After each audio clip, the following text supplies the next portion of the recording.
Geek to me radio, da da da da da da. Geek to me radio, da da da da da da.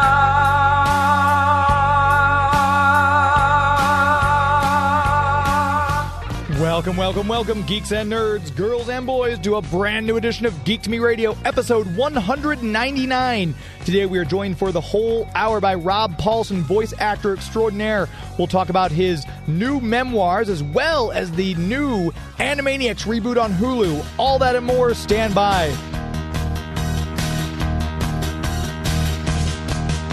We're talking TV, comics and movies, and video games.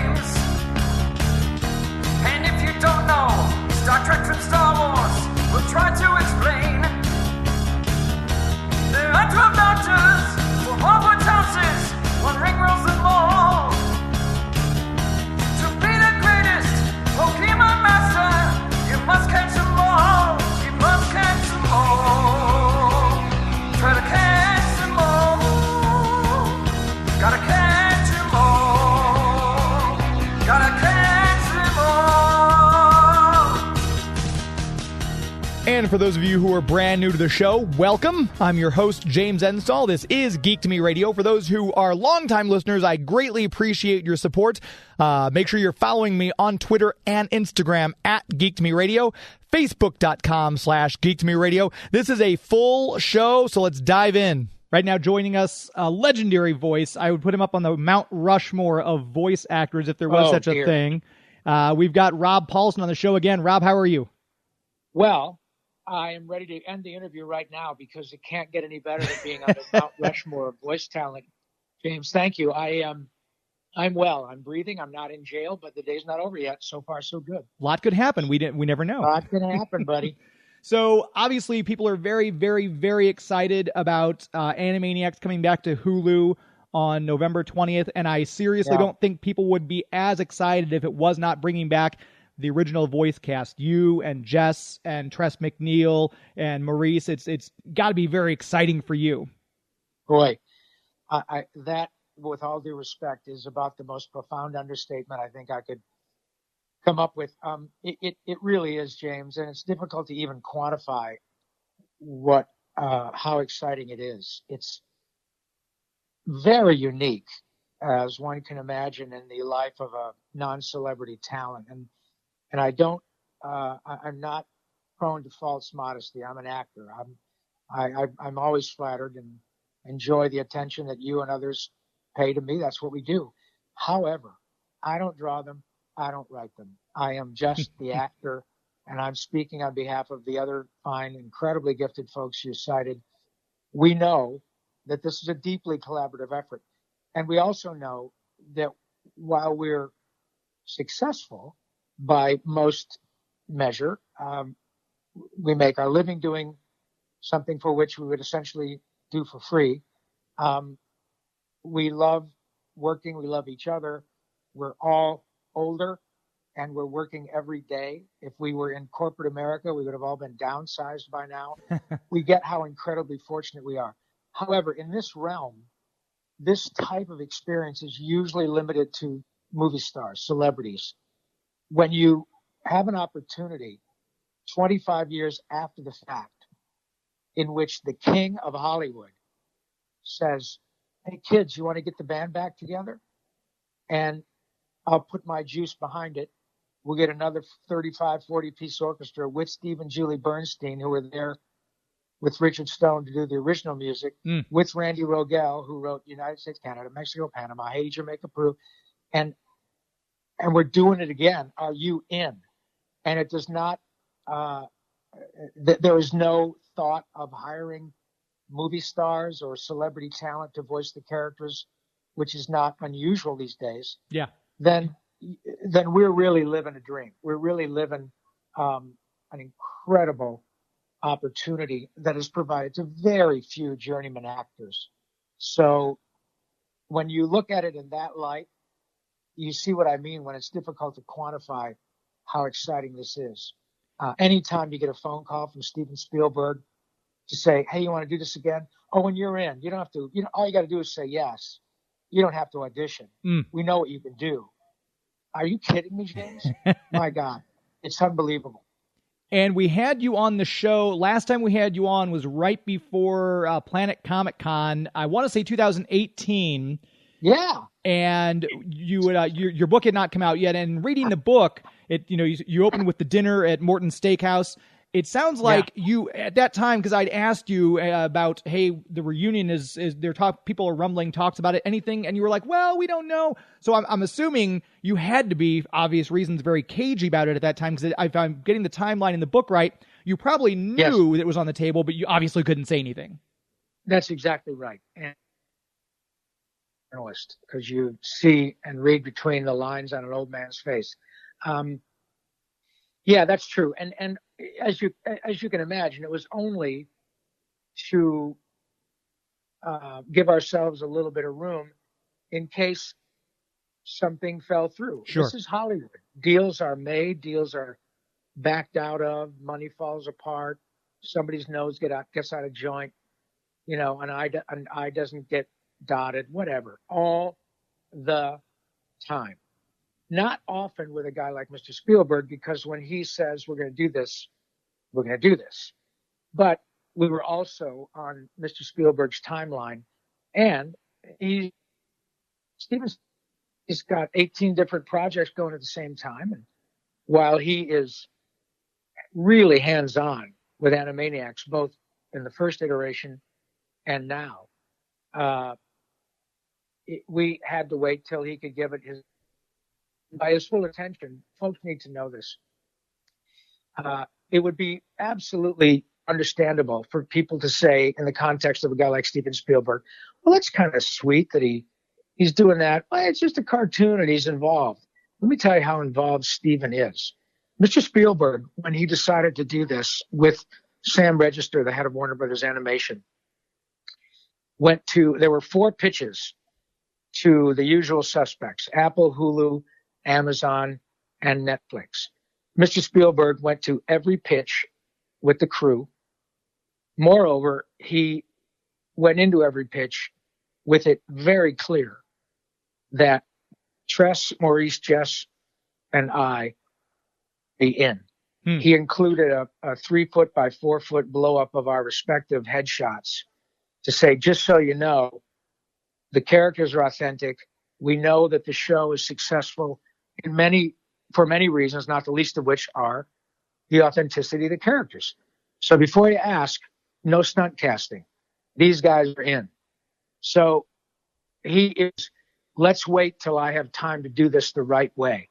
And I think if one looks at the couple of clips or trailers that have been dropped by Hulu in the last couple of weeks, I don't think that it would be out of line to suggest that they're getting it right. Definitely. And obviously, I kind of mentioned in the last question too, the book. I read the book. It's a quick read. I mean, you sit down and you just hear your voice speaking as though it were on tape. Thank you, James. And I was alternating between, parts of the time I'm laughing, other times you've got me nearly in tears. You're talking about the treatment you endured, and I'm like, I'm puckering up at both ends just thinking about it. But it's such a visceral book. When did you, obviously, post treatment and everything, you decided to write it, but did it come together quickly? Were your thoughts just pouring out? I kind of get the idea that you already knew what you wanted to say. Let's get the book out and let people know all this is going on. We'll pause right there, come back, continue our conversation with voice actor Rob Paulsen. Stand by.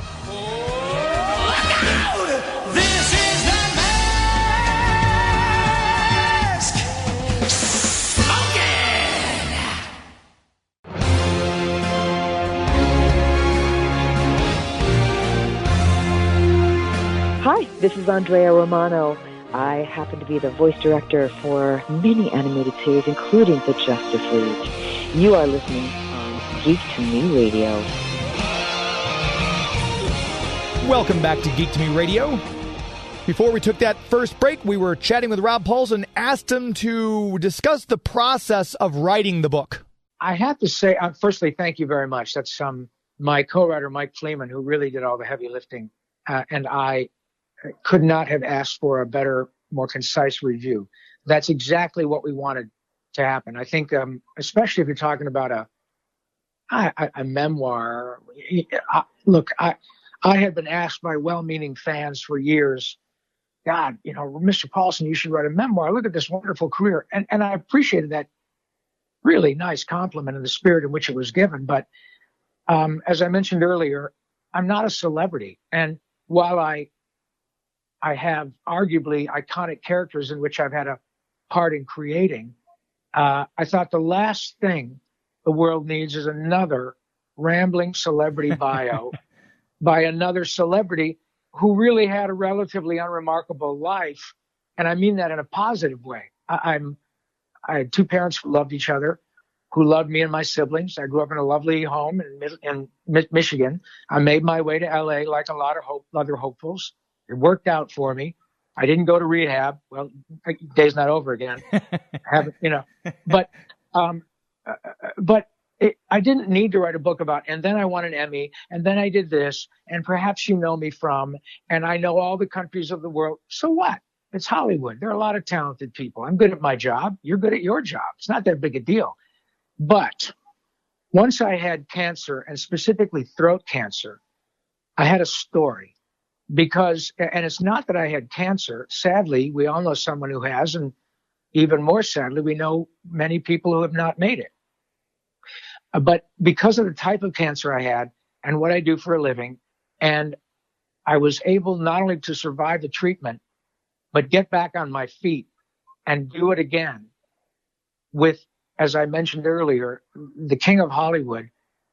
And the glorious upshot is that nobody, not Mr. Spielberg, not my co-actors, the new writing staff, production staff who had grown up listening to me and my friends, were any the wiser when I got back to work after my cancer. That's the story.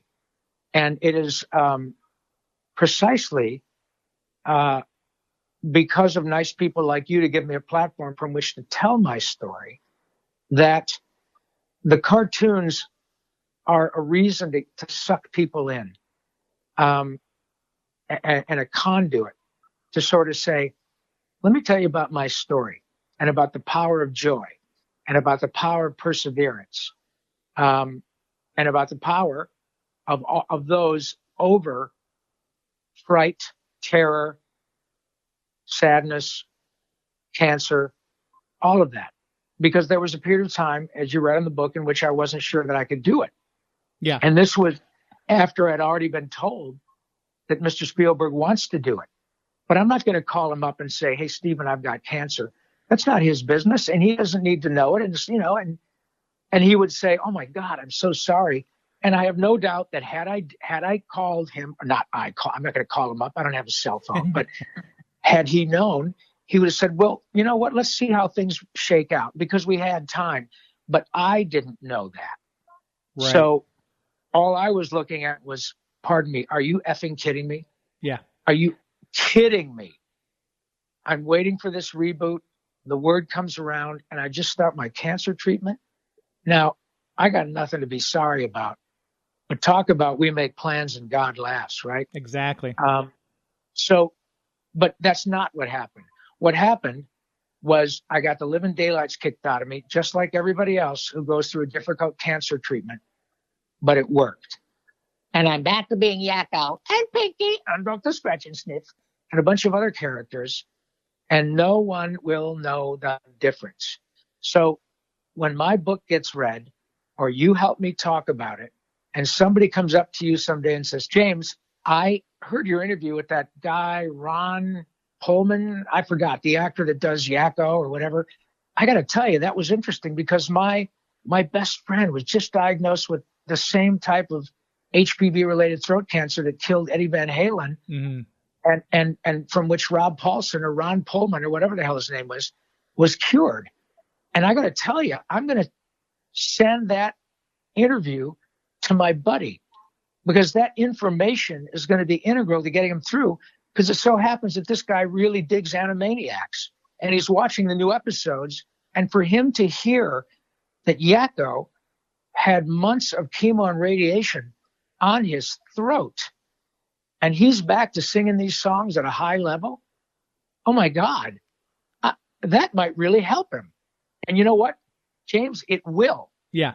And that is the story. That is why the book is important. And I'm so glad it affected you in the way in which Mike and I intended it to do that. And a long, circuitous route to your very simple question. No, they didn't pour out of me. They sort of dripped out of me over the course of about 6 months, because we're talking about, gratefully, a 35-year, 40-year career from the time I got my SAG card to today. A 40-year career laced with phenomenally interesting, I think, to the average civilian, and even to me, because there was a separation, obviously, of 4 decades. And when Mike, as an expert writer, and boy, did I learn the difference between just writing my own stuff down and constructing a story. When you have a professional writer taking what sounds like a fairly innocuous story and writing it in a compelling fashion and jumping back and forth and making it readable, that's where the rubber meets the road. Mike is a total pro and does it for a living. And that's where the book comes into play. I'm the one who lived it, but Mike told it in a way that is eminently readable, I think you would suggest. Absolutely. And a quick read is a compliment. And often what we hear is, it's only a couple hundred pages, but dude, I couldn't put it down. Exactly right. And that is a testament to Mike. I lived it. Mike told it. And together we made a very readable book. But the glory of it for me was that Mike knew how to ask the right questions. And I'd wake up in the middle of the night and think, oh my God, I just remembered I did a session. I spent 4 hours with Little Richard. I got to write this down. I forgot about that. That was in 1980, blah, blah, blah. Oh my God, I remember when I met Warren Beatty. I got to write that down. There's stuff that may or may not have ended up in the book. But because Mike prodded me in the correct way that a professional writer does, I learned while I earned, as it were. And I thought, holy shit, I've had a really interesting life. And I have. Yeah, absolutely. And it's not over. And moreover, I'm not even a movie star. And it's a really interesting story also for young actors, because there are a lot of us between Brad Pitt and living on the street because our dreams have been shattered. There are people like me and Tress and Maurice and Jess and Frank Welker and Billy West and John DiMaggio and Tara Strong and, on and on and on, who have been really successful in any way you want to measure it, and are working. We still have to audition because we're not quite at that level, of a Brad Pitt or name it, a Kate Blanchett, but it doesn't matter. We buy homes, we buy cars, we buy braces for our kids' teeth, we buy dog food, toilet paper, buy houses, just like normal people. And we are actors and singers, but you don't recognize us walking down the street. But let me tell you something. When people find out who we are, and I rip and say, hello, James, or hey, God, James, Narf, look what happened to you almost spontaneously. And I guarantee that there are listeners who hear this, and I will almost guarantee that there are some listening to it who'll begin to get tearful. That is what the work is about. It's not about being recognized at a Starbucks. It happens more and more because of social media, and people see me on interviews.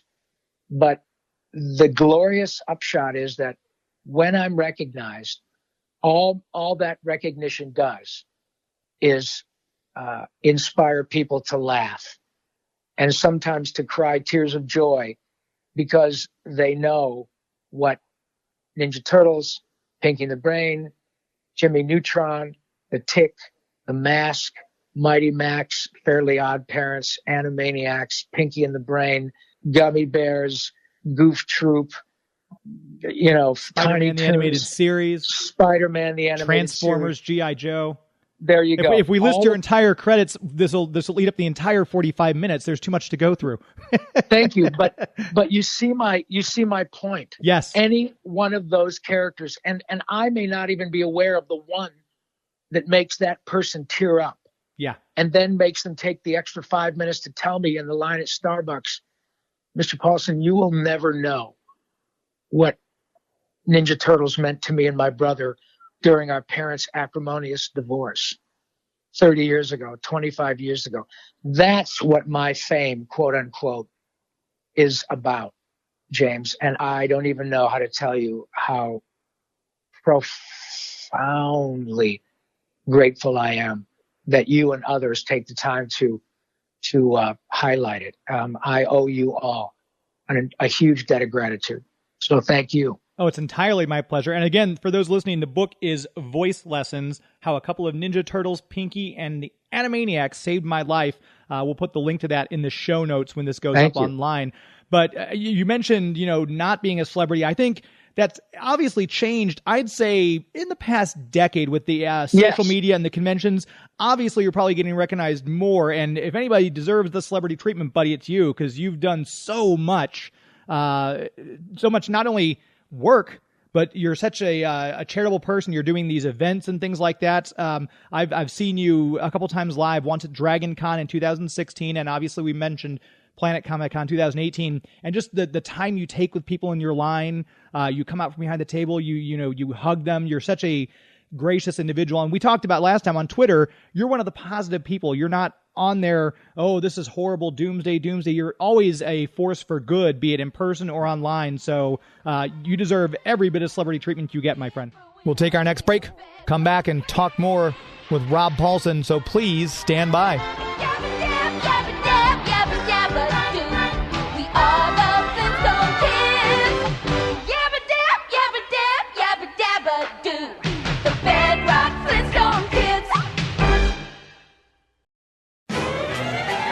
Hey there, this is Tress McNeil, and you're listening to Geek to Me, and James is the cute one.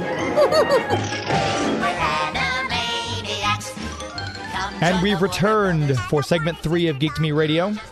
Before we took that last break, we were talking with Rob about his outlook on life and about one of his favorite convention moments. Well, thank you. And again, coming from a professional, it's always nice to hear. But coming from one who makes their living doing what you do, it carries a little extra juice. That's very, very kind of you. But honestly, James, and I may have said this before, so forgive me if I'm repeating myself, but honest to God, what on earth would I have not to be happy about? I'm paid to do what used to get me in trouble in 7th grade. And I say, trouble with a small T. But you see my point. My job is inspired by utter joy. The characters for which I'm known are primarily those about joy. I have a couple of dramatic characters, and like every actor, I'd like to think that my talent is not limited to be just in one particular segment of the acting realm. But it doesn't matter. I am a happy individual. As my 2nd grade teacher used to say, and she'd send home my little report card, your boy Rob has a sunny disposition. And I do. I am this way. My mother was this way. My dad, they're both gone now, and my mom and dad would both get this. I miss my dad about once every 3-4 weeks. I miss my mother every day because my dad was a man whom I love deeply, but, he instilled a certain amount of, maybe in this day and age, I wouldn't call it healthy fear, because parenting is different now. But he was a disciplinarian, not a hitter, not a lock you in the basement guy, but, he wore the pants. My mom was the nurturer. It worked for me. I'm not the same kind of father to my son. Sure. But I have a sunny disposition. I live my life in gratitude. I have nothing and no reason for me not to live that way. Moreover, what my work does is do what we just discussed. When I'll share a very quick story that I had not had, I don't think, when I spoke to you before. This really exemplifies what it is that I and my friends do. And sometimes it's a little less profound, sometimes it's more profound. But this really tells us what this work does to people. And I'm not the only one. Tom Kenny, who's SpongeBob, we're all dear, dear friends. And that's not hyperbole. We really are. We all go to each other's kids' birthday parties and weddings. And, we call each other when our pets die. I mean, we're just like regular friends. Okay. So years ago, Maurice, my friend the brain, and I were at big Stan Lee, one of his last events in Dallas. I was there for that. I was there for that. Yes. Oh, great. Okay. And Mo and I, as you recall, were among another group of lovely people who got to roast Stan on his birthday. Talk about an honor. It was great. And he said, "Oh God, I just love Pinky and the Brain. Thank you guys. You're killing me." I mean, it was the greatest thing. At that event, James, Maurice and I were sitting next to each other, and we had a nice long line, and we do like to take the time with everybody because it's not lost on us. In a normal convention circumstance, of course, we know, we flew from LA, but we flew first class, and we have people picking us up, and we have people taking us to our hotel, and then we have people taking us to the event, getting us in the back door, taking us to our table after making sure we have exactly what we want to be comfortable, and sitting us down. And then all these lovely people who often have waited an hour or longer for us to show up spend their time talking to us. So my God, and by the way, the people who stood in line waiting for an hour had to pay to get in. They often have driven hours and hours to get there. They have to choose which line to stand in because often there are people much more famous than Mo and I. And they have to decide, well, can you stand in this line while I stand in the line for Mark Hamill or whomever? And oh my God, I got to go to the bathroom. Could you hold my place? Or, oh my gosh, I brought my autistic daughter and my autistic nephew who has a problem with crowds. He's going to wait outside. I got to go get him his medication. Can you please? You see my point? Sure. It's inconvenient anyway. So we know all of that from the get-go. So at this point, shame on us, shame on any of us if we don't take that into consideration. If we don't then make that part of the calculus as to why we spend at least 2 or 3 minutes per person. And if it takes 4 or 5 minutes, great. Because then the people behind them see this just like you did. And they know that when they make it to Mo and me or any of the other people I mentioned, they will get that same deference. And they should. They deserve nothing less. So we're doing our thing, and we're into it an hour, and I see this big, tatted-out, badass Texan, 6'2", 6'3", probably 2 1/4. Cool. I can't wait to hear his story. He's willing to wait in line with everybody else. He's having a blast. He's got his Pinky and the Brain T-shirt on. This is going to be fascinating. So he comes up, and I said, "Hey, God, you're a big one, aren't you, Narv?" And he started to smile. Then he started to cry, not uncontrollably, but he couldn't stop himself from getting tearful. And it was, "Oh, Mr. Paulsen, man, I'm so sorry. You don't know what that. Boy, I did not expect this. Mr. LaMarche, I'm such a fan, Mr. Paulsen. I can't." Turn to the people behind him. "I'm sorry, folks. I didn't know. It's all right, buddy. It's all right." Turns out that this young man explained to Maurice and me that he'd done 2 tours of duty in the Middle East as a Marine. And he only wanted not only an autograph, but he wanted to take 5 minutes to let Mo and me know what Pinky and the Brain meant to him in their videos. Because when he'd go on patrol, in which his job was to kill bad people and to not be killed himself. Because to the bad people, he was the bad people. And then he'd get back to camp so he could take a break for a couple of days after being on patrol for a couple of days, being shot at. And he would have a couple of beers and a cigarette and watch Pinky and the Brain. And he was compelled to drive a couple of hours and do all the things we just discussed to get to Mo and me, just to say thank you for that. Now, I take a pause because every time I tell that story, I really, truly, honestly don't know how it gets any better. This is not about money. This is not about an action figure. This is not about a rating point. This is about yet another example of joy, profound joy, a remembrance of home, a memory of what it is about my life in America that makes me want to be here. That this is very existential, but it bears repeating. I'm a young man who chose to join the Marines. I end up here. I signed up for whatever my country asked me to do. I don't question it. I'm here. To keep me sane, one of the things, in addition to the love of my family and friends from home, is Pinky and the Brain, James. Man. Right. Man is right. And that is not unusual. Sometimes it's not always about war. It's about a nonverbal, neurotypical daughter who's 31 years old and for whatever reason finds a way to be verbal via Yakko's world. And the mom and dad will bring their sweet daughter who has a very difficult time with loud noises and being at a convention. But once they find out that Yakko is going to be at Goofball Con in Concord, New Hampshire, in the guise of a 63-year-old guy from Michigan, they don't care. And they don't maybe even know it's me.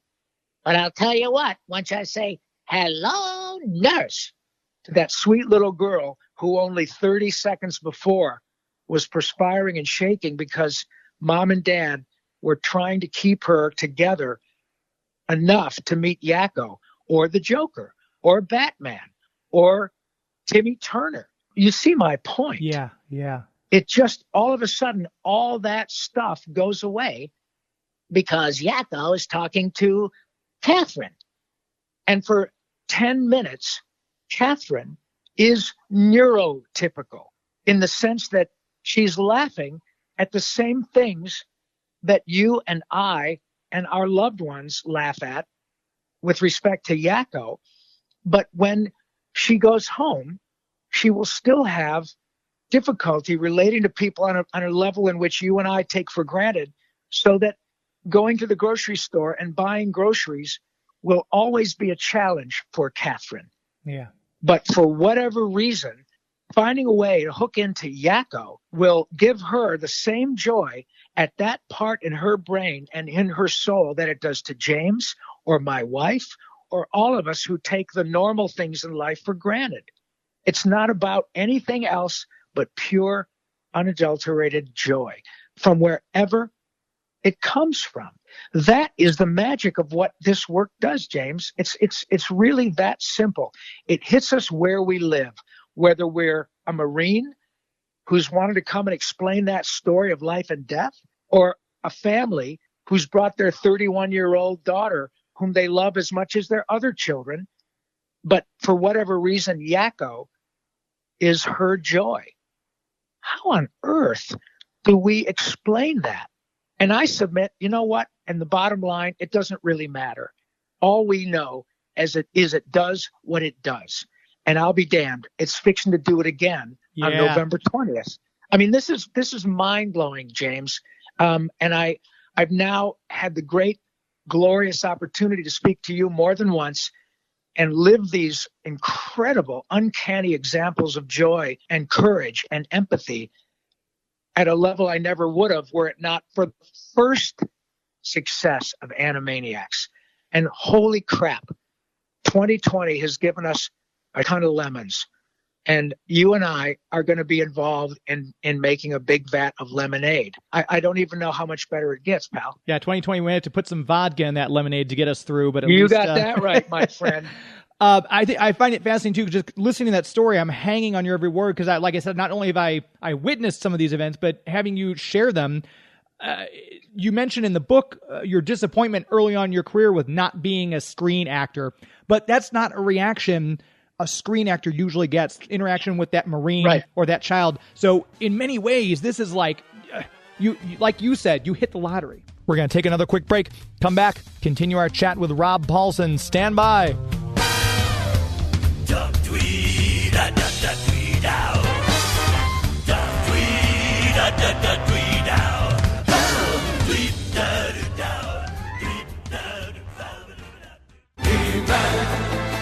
Hi, this is Alan Oppenheimer, the voice of Skeletor, and you're listening to Geek to Me. Welcome back to episode 199 of Geek to Me Radio. My guest, Rob Paulsen, been on the show with us before. Great guy, just a truly genuine human being. Before we took that last break, we were talking a little bit about his life as a voice actor versus had he been a big live-action TV and movie star. Without question. And I'm grateful that my career took this path. Look, I've already kind of broached it. I'd be lying if I said I don't like it when people make a fuss over me. Of course I do. That's one of the Joneses that you have when you're a young performer. If you get a rise from your parents or your friends or your relatives or, hey, man, it turns out that girls like guys who are funny. I'm not a looker. I've never been a good-looking guy. I'm just an average-looking kid from Grand Blanc, Michigan, born in Detroit, proud son of Michigan. But I'm telling you, man, I wasn't 6'2" and 230 and the football hero. I played hockey my whole life and, varsity sports. But to the extent that chicks dig me, it was because I was funny and I could sing. And when you find out that that's your superpower, you go for it. Sometimes it ends up in the guise of stand-up or whatever, and most people don't end up following that to make a living. I did. But I'd be lying if I said I don't like that. But I got to say, I'm so grateful that my ego is such that I didn't care that my fame was tangential. I cared that I could work, and I wanted the fame to come as a result of work, and it has. And now, when I get recognized, as I mentioned earlier, it is nothing but happy. It's nothing but, oh my God, dude, you're the voice of my childhood. Wait a minute, let me get my kids because they love you as much as I did. That's what's happening, and it's fantastic, and I love it. And my ego is such that I'm so grateful. I'm if I could raise the bar myself and compare myself to somebody that I would like to be like in 30 years because they're old enough to be my dad and they behave the way in which I would like to think of myself behaving, it would be Dick Van Dyke. Oh, sure. Because when I see Mr. Van Dyke, happens about once or twice a year on social media, somebody will say, oh my God, I was visiting Malibu. I'm out here, visiting from, Kentucky. And I was in the Starbucks on Cross Creek in Malibu. And I ran into Dick Van Dyke. And look what happened when I said, Mr. Van Dyke, do you still know and he says, supercalifragilisticexpialidocious. And he does a couple of lines, and he does it willingly because he knows what happens. The young man or woman who's maybe 50 or 60 or even 70 loses their mind because Dick Van Dyke at 95 is singing supercalifragilisticexpialidocious. That's fantastic. I hope I'm like that in 30 years. Exactly my thoughts. Yeah, if I'm as good as him and as sharp as he is at 95, I will definitely count myself lucky. Right. That's what I want to do because I know why people derive joy from my work. And I want to cultivate that. I don't want to be the guy that goes, oh my God, look, I'm getting a cup of coffee. No. If I am lucky enough to be in a position at 64, 74, 84, 94, 104. To have somebody recognize me, and all it does is make them happy. Shame on me if I don't take the extra 2 minutes to say, Tunisia, Morocco, Uganda, Angola, Zimbabwe, Djibouti, and look, it makes your dog happy. And that's what I want to do. I embrace that. I want that. It's the reason I live. It's like air to me. So yeah, I'm all in, baby. And you mentioned having those interactions with the professor from Gilligan's Island and Mr. Rogers backstage, where it's kind of that same thing you're describing. It's like, yeah, this is how I want to be, and that shows, that comes through with you. It is, and thank you for bringing them up, because I have had the great good fortune of seeing people who are journeyman actors like Russell Johnson. I did an episode of MacGyver, as you mentioned, cited in the book, and I worked with him for 3 or 4 days. I got to know Rick Anderson really well because we played hockey together. Mm-hmm. And I had a couple of scenes with Rick, but I was more blown away about the fact that I got to work with Russell Johnson. And he shared with me his experiences of being the professor. He's gone now, but there is virtually no place in the world that you can go that doesn't know Gilligan's Island. Exactly. And that is what it's about. He told me that, James. Russell himself took the time to answer again another young actor's questions. And depending upon how you answer them, they could be deemed silly or they could be deemed, sure, son, I'll fill you in. And he took the latter route. Mm-hmm.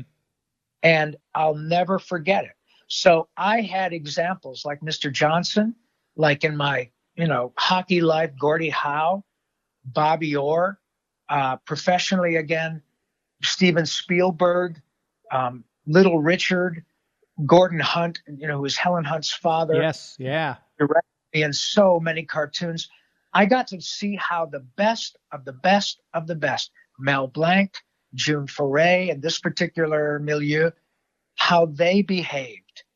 And they all people who could behave any way they want. Bernadette Peters, Ed McMahon, Dick Clark, Eric Idle, Terry Elwes, people who have become friends and examples. I could see how they behaved with the civilians because of who they are, any way they want. They have the celebrity, the power, piles of money they'll never be able to spend, yet they choose to behave in a way that you and I would, James. So I learned from the best. Jonathan Winters, same thing. People, heroes of mine before I ever made it to LA. And so I learned from the best. And truthfully, it goes right back to my mom and my dad. If you ever get there, you make damn sure that you take the time to let everyone know that none of this gets done without them. We don't know much about show business, but we do know about humility. And if you're lucky enough to become famous, whatever that means, Rob, you're representing the Paulsen family. You've got a brother and two sisters and a mom and a dad. And because of your own son, when somebody takes you aside and say, I got to tell you, I'm working with your son, Ash, and wow, what a great young man. That is what you and your wife are most proud of. So remember that if you are ever famous. And I have, because I've seen how other people behave, and they all have children. They want to be able to spread not only joy and kindness and authenticity and all of that, but humanity. And that's what it's about. And I don't know that it's ever been more clear than the way the world is right now.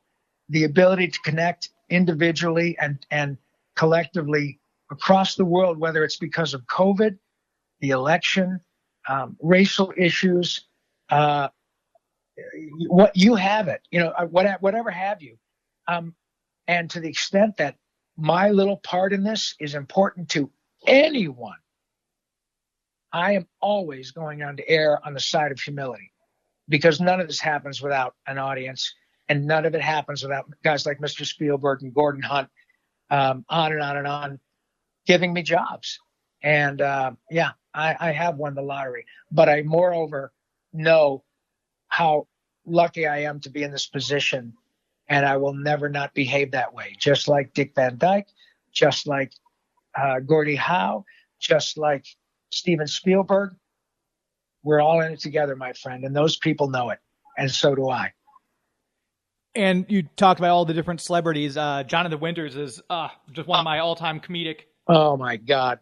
And one of the ones you mentioned in the book, who I'm very jealous of, Carol Channing. I would have loved to have met her. And you got to work with her on Addams Family. She's making jokes about you checking out her tuchus. Oh my God. What a phenomenal experience that would have been to have worked with her. We'll pause once more, take another quick break, come back, continue chatting with voice actor Rob Paulsen. Stand by.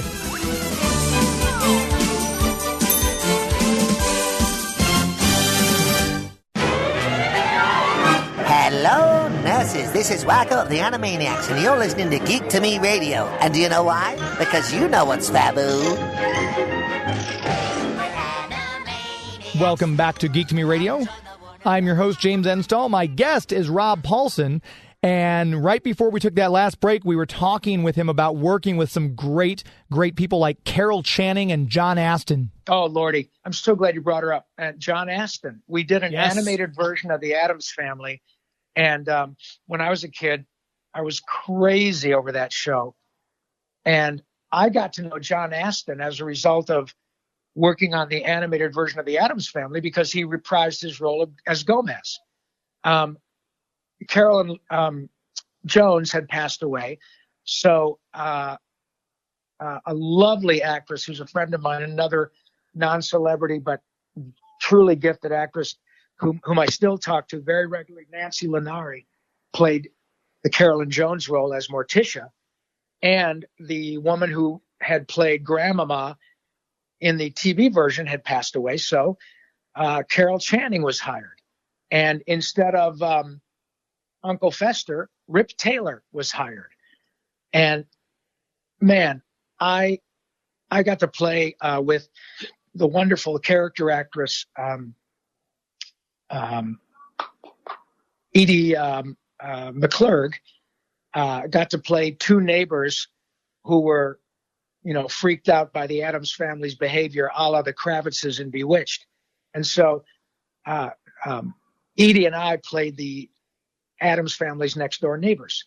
So I got to do, 13 or 26 episodes of the Addams Family with John Astin, Rip Taylor, and Carol Channing. And I was blown away. I mean, every time. So I became fast friends with all those people, especially John Astin. And then years later, I kept in close touch with Mr. Astin because I just love him. Great guy. And then years later, his son, Sean, became Raphael on the 2012 version of Ninja Turtles, on which I played Donatello. But I'd already had a great relationship with his old man. On the first day that we rehearsed the new Ninja Turtles, Sean came in and gave me a big fat hug from his old man. Oh. It was great. It was fantastic. So now Sean and I are lifelong, attached at the hip friends. I know his wife. I know his girls, 3 lovely ladies. We talk about his old man. I'll talk to John about Sean. Sean will talk to John about me. Sean and I talk to his old man and call him and talk about him in front of him. It's great. It's just great. He has the same birthday as Maurice LaMarche. All these wonderful things. But yeah, there's another guy, a guy that is a legendary TV performer, and now at 86 years old is still teaching acting under normal circumstances at, get this, the John Astin Theater at Johns Hopkins University in Baltimore. I mean, and he's a buddy. I can call him on the phone, just like Sean. I mean, come on. How great is that? Next time you speak with him, tell him I'd love to have him on the show to discuss Night Court and all of his amazing TV appearances. Oh, my God, right? I'm Dickens, he's Fenster, stuff that really never saw the light of day. Yeah, and John is, I mean, just like Sean, salt of the earth. Just the greatest guy. And another non-celebrity talent, but a showbiz legend, Alan Oppenheimer, who has a prodigious IMDb for his on-camera work, but he was and remains, when they make them, the voice of Skeletor. That's right. On He-Man. And I've been with him. You know, he's old enough to be my dad. Alan is 91 and still working, one of my best friends in the world. He's one of the reasons, I think it's even in the book, that I decided to jump into voice work, because Alan Oppenheimer, at an episode of Smurfs at Hanna-Barbera years ago, said, young man, you're going to have to make a choice, because you're getting a lot of work at Hanna-Barbera and Disney and Marvel. And he could see that my pager was going off a lot, and it was my on-camera agent, and I was having difficulty finding ways to audition for Hill Street Blues, because I was lucky enough to be booked on Smurfs in the morning and Ninja Turtles in the afternoon, and it was like a humble brag. Yeah. I was saying to Mr. Oppenheimer, whom I have deep respect and admiration for, and who is a dear personal friend. And I would say, gosh, Alan, and say, yeah, it's a nice problem to have, huh? And because he was 26 years older than I, he could see what was happening. And he could say, yeah, it's a tough issue. Do you skip the Hill Street audition that you might or might not get? Or do you take the two birds in the hand that you have? You're going to work on Ninja Turtles, which is becoming pretty big in its own right. And you're also going to be spending 4 hours here working on Smurfs. Both jobs that are guaranteed, nice paychecks, and they generate residuals. Or do you try to move the schedule around, knowing that you might then, be replaced on one of the jobs you have, so that you can go audition for a job on Hill Street Blues, whether you might or might not get? Right. Or do you pass on the Hill Street audition and run the risk of pissing off the casting person at NBC? It's a nice problem to have, but it's a problem to be sure. It's a problem that happens to young actors when they start to work. And I am really grateful that I took Mr. Oppenheimer's and my wife's advice and says, if I were you, I would take the bird in the hand, because you're really good at this. And down the road, you might be happy that you did. And I'll be damned. Here we are talking about it, and I'm glad I did. Absolutely. And I know we're coming up on our time here, so I don't want to keep you over the time, but it's one of those things I feel like we just scratched the surface. Thanks, mentioned buddy. Animaniacs. We mentioned the book. Obviously, you want to check out Animaniacs on Hulu November 20th. The book, again, Voice Lessons, How a Couple of Ninja Turtles, Pinky, and an Animaniac Saved My Life. You can get that on Amazon, and we'll have a link up in the show notes. In closing, if you had to give a parting thought as you enter this new chapter with Animaniacs reboots, what would you say, and kind of to sum everything up? Normally, this is where we would wrap it up, but I could not bring myself to cut anything, so this is a bonus section of Geek to Me Radio, a bonus segment coming up right after this. Stand by. So much to see waiting for you and me. Swim along with the, have some fun with the, come along with the stars. Hey, God, Brain, what do you want to do tonight? The same thing we do every night, Pinky. Listen to Geek to Me Radio and then try to take over the world. Narf! The Pinky and the Brain. Yes, Pinky and the Brain. Welcome back to Geek to Me Radio, our final bonus section. We don't usually do a sixth segment, but I couldn't bring myself to cut anything from my conversation with Rob Paulsen. He deserves every single minute I can give him, so we're going to hear from him his final words for our interview. I would say that, well, two things. I have often lived by the axiom, and I know it now to be true because I've had my own really significant health issues. And that is that laughter is the best medicine. And the cool thing is you can't OD and the refills are free. And that is damn sure true.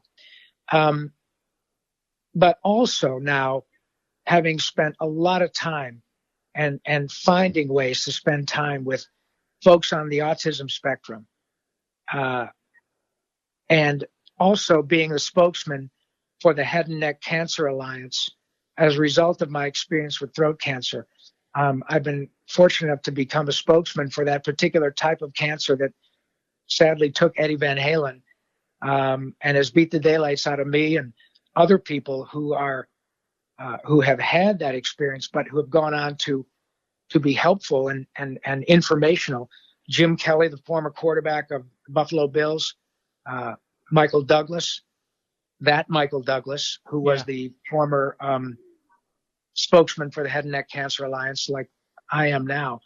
I encourage people to go to headandneck.org, head and neck, one word, all lowercase, .org, if they have any concerns, any thoughts that they might be dealing with something that those I mentioned and I dealt with. Please check that out.